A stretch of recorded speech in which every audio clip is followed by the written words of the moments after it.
I'm Greg Tepper. That's Greg Powers, and this is This Week in Cruton. Hi, Powers. What's going on? How are things? Good. I think we forgot John Carpenter's best movie. Which is? Although it wasn't the highest grossing. Christine. Christine is a dude. He has had some bangers. They've been like John Carpenter is like a legit cinema icon. Why, as you're saying that, I'm thinking The Great Outdoors, but totally different guy. Nah, that's a different John Carpenter. Okay, so it's Greg Powers of Next Level Athlete. Follow him on Twitter at gpower79 and follow Next Level Athlete at Next Level D1. First and foremost, your Twitter's been blowing up. You've had quite an engagement week or so, and I believe it has a lot to do with the event, the Next Level Athlete Top 100 showcase that went down in Barbers Hill. Yeah, Barbers Hill and actually LD Bell. Two of them back-to-back. Yeah, that's right, two. Back to back. So it was a very busy week, and now behind the scenes, steady cranking out 390 new videos Jeez. for all the prospects who attended. But we had 180 over 180 at Barbers Hill, over 190 at LD Bell. So it was a really good turnout this week for the NLA camps. So Yeah. really proud of that. And there was, it took over my Twitter feed for Good. on You Saturday muted Sunday. and or blocked. I'm not saying I muted hashtag NLA, but I will say that there were a lot of prospects who were saying, "Oh, thanks for having me out," stuff like that. And then just real quick, I don't want to, we'll get into This Week in Recruiting here in a moment, but anybody that or anything that immediately jumped out to you, just overarching points about it. There was so much, but really, we had our MVPs, which you can view on TexasFootball.com. Mm-hmm. Those are the guys that were hand-selected by the coaches who were at the events to be the MVPs throughout positional drills and one-on-one competitions. But there were some guys who kind of separated themselves as prospects, which is kind of different than the whole MVP thing. Hayden Connor and Donovan Jackson in the class of 2021, offensive linemen, very competitive, got a lot of reps. Those guys are going to be all the way up in the national rankings and challenging them now, I think, in the state to possibly be considered in that mix for the top O-line prospect is Tommy Brockermeyer from Fort Worth All Saints. I mean, this was my first chance to really get an extended look at him. Passes the eyeball test, was really good in the one-on-ones. Cool story. Lucas Coley was our quarterback MVP in Houston. And some people watching this may remember him from Friday Night Tykes. I thought that was actually What? I thought that was actually like a cool little takeaway from the camp. And I didn't know that as the camp was going on. It was something that I found out after the camp. But a crossover star there from Converse Judson at quarterback, a 2021 kid who I think is going to be in a lot of radars. Louisiana already offered him. But offers are coming out for all these prospects. Arkansas and North Texas it seemed to really have been watching that list and extended a lot of new offers to campers at Next Level Athlete this week. It's Greg Powers at Next Level Athlete. Let's get into our normal rigmarole here for This Week in Recruiting. Let's talk about our prospect on the rise. Grapevine wide receiver David Clayton has suddenly – it seems like he's starting to gain momentum. A 2019 kid. It seems like people are starting to notice him, and it seems like the avalanche of offers is starting. He gets an offer this week from Arkansas State. Yeah, and he kind of told me that he's looking at 3 schools heading down the stretch, and that's Arkansas State, UConn, which has also extended him an offer, and I think there was one more. I want to. It wasn't Kansas. Kansas hasn't offered yet, but they're also in the mix. Colorado State's offered him. So there's some schools. Hawaii. That's who it was, which good for you, David Clayton, because that's a visit you should probably get on. Yeah. So he has 3. He's got an official visit set with UConn on January 25th. So just by reading the tea leaves there, I think that's probably a school to really keep a close eye on. He hasn't scheduled any other visits. So maybe if that UConn trip goes well, that's the ultimate destination for him.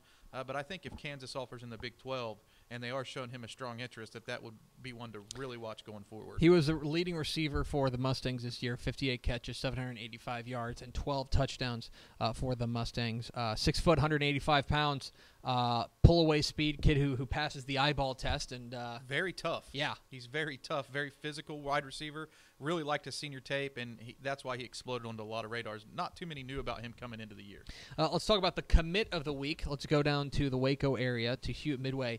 Defensive back Travius Hodges Tomlinson You may recognize a Waco kid with the last name of Tomlinson. Yeah, Interesting. Committed to TCU. Committed to TCU. Weird. That's What's weird. the connection? But I know he had a lot of offers out there. I know Baylor and Kansas State were after him pretty hard, but he ends up going to his uncle's school. His uncle, of course, LaDainian Tomlinson. But Travius Hodges Tomlinson heading to TCU. And I really liked him last year in the playoffs. When I went and watched them play against Mansfield down in Waco, he forced 3 turnovers in that game. I interviewed him after the game. I think that was really the first time that he was on my radar.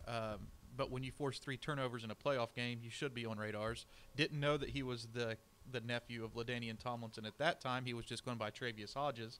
Added the Tomlinson in there, and I think it helped maybe get him on the radar with TCU a little bit. Made a quick commitment on the first signing day to Baylor, but quickly deleted his tweet and rethought things, and not too long after the offer comes in from TCU, and that's ultimately where he's going to be playing his college football. He's played some safety and corner for Midway. I think cornerback is probably his spot going forward, possibly a nickelback, but he has a real nose for the football and is very aggressive. Let's talk about our underclassmen of the week. 2020 going out to west of Fort Worth to Aledo. And I'll say this, Aledo was a team that obviously winners of the state championship 5A Division II. A lot of ink gets spilled about Jace McClellan. I thought that Jake Bishop took a really nice step forward as in his junior year this year. But I will say that I think the difference in this Aledo team might have been this kid, this sophomore 2020 kid, JoJo Earl, the leading receiver, 1,000-yard receiver for the Bearcats, 65 catches, 1,090 yards, 16 touchdowns rather. And I know he impressed at the Next Level Athlete Top 100 Showcase. Well, it was a real tough battle between him and Magic Rector, actually, for the MVP. Mm-hmm. Magic Rector from Lancaster just edges him out at the very end. But JoJo Earl was probably the most explosive wide receiver there. Quick off the line, really good top-end speed. And I think probably Aledo fans heading into this season might have been worried about the fact that they were going to lose Money Parks to All Saints, who, FYI, is now coming back to Aledo. So the rich get richer. Yeah, the rich get richer. But JoJo Earl softened that blow. Definitely was a very good accompaniment to Jace McClellan. I mean, gave their offense a different dimension and explosion. I think that defenses had to respect. They just couldn't stack the box against Jace. They had to definitely cover Earl down the field, and that also opened things up for him too, I think. And that was the difference to me in this year's state championship game. I totally agree. And you're talking about going up against a Fort Bend Marshall defense that has plenty of speed themselves. That to be able to break away and get a couple big plays from them was impressive. He's a kid who's got offers now from TCU, Texas Tech, Texas, Tulsa, Kansas, Arkansas, I think just offered. Imagine this is like all this, it maybe took a while, but now he's going to be that one of those guys that in the class of 2020 is going to be up there. Well, the slot wide receiver position is so valuable now. This is a guy who is the perfect slot college receiver, and you'll see him get I think you'll get all the offers. That he wants around here. Of course, it doesn't hurt when you start with Texas on your list. Now he's got Arkansas, TCU, so more will follow. Yes. Finally, let's run it out with our recruit of the week. Let's go down to Humble Atascocita. We talked about an Atascocita kid last week with Kenyon Green, the offensive lineman, who is the cover boy of the 2018 recruiting edition of Dave Campbell's Texas Football Rising. Let's talk about a guy on the other side of the ball, the front seven, Myron Morrison, the linebacker. And now he's going to stay in state. He's going to stay real local, heading to Rice. A nice pickup here for Mike Bloomgren and company. What a graphic! I really like that graphic. Who made that? I don't know. We did talk about Kenyon last week, and he's a great player. But I like to have the opportunity to talk a little bit about some of these in-state schools like Rice. So Myron making his commitment was perfect timing here.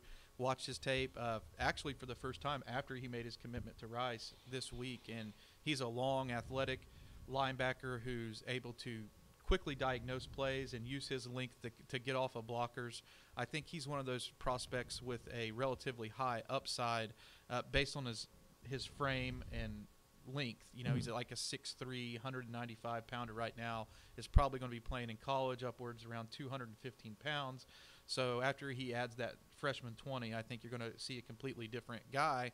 Also the length, possibly, if he can add the size to grow into a true hybrid rush-in type, which you know how valuable those guys are in the college game now. Rice looks to rebuild its defense, change its perception on that side of the football, and I think this is a good building block for them. He was a first-team All-District pick this year. Myron Morrison heading to Rice. So, Powers, the Next Level Athlete Top 100 Showcase is done. It's over. What are you going to do now? Man, they're really trying to talk me into coming to the Team USA game this Friday at AT&T Stadium. There's 4 games in there, the International Bowl. I've been many of the years.